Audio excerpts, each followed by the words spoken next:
ako si Aaron Tamad pero may pangarap, tara sama ka sa vlog ko. Makikipagkita nga pala ako sa mga kaibigan ko ngayon. Dahil wala nga pala si mami ngayon, si papa ang maghatid sa akin. Tamang lakad-lakad na naman tayo ngayon at daladala ko nga pala yung payong. Pasakay na nga pala ako sa tricycle, kasama pala nga namin si mama rito. Sabi nga rin pala ni mama rito, daraan din daw kami ng CSI. Tamang pa-music muna ako rito habang nagbiyahe. Nakarating na nga pala kami ng CSI at agad-agad na nga pala kami pumasok dahil medyo mainit na rin.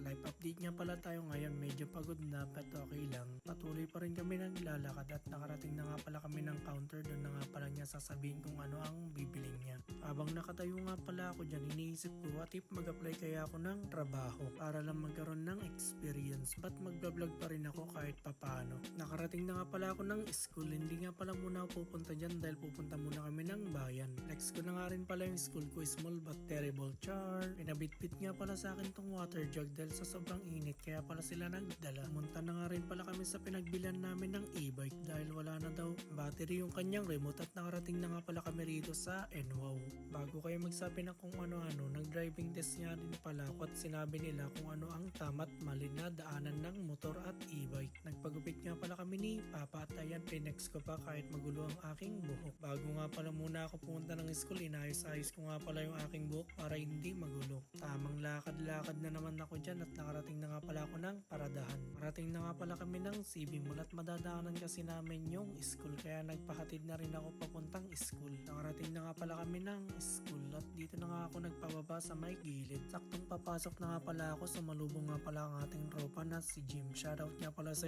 Jim. Shoutout nga rin pala sa ating tropa na sikat. Tamang lakad-lakad na naman kami dyan papuntang kantin. Nakarating na nga pala kami rito sa may kantin at tamang hintay muna kami sa aming tropa at tamang pahinga. Di na nga rin pala kami nagtagal sa kantin at dumiretso na kami ng school. Tamang lakad-lakad na naman kami habang nag-usap kami sa daan. Pumasok na nga rin pala kami sa loob ng school dahil umuwi na nga rin pala isang tropa namin.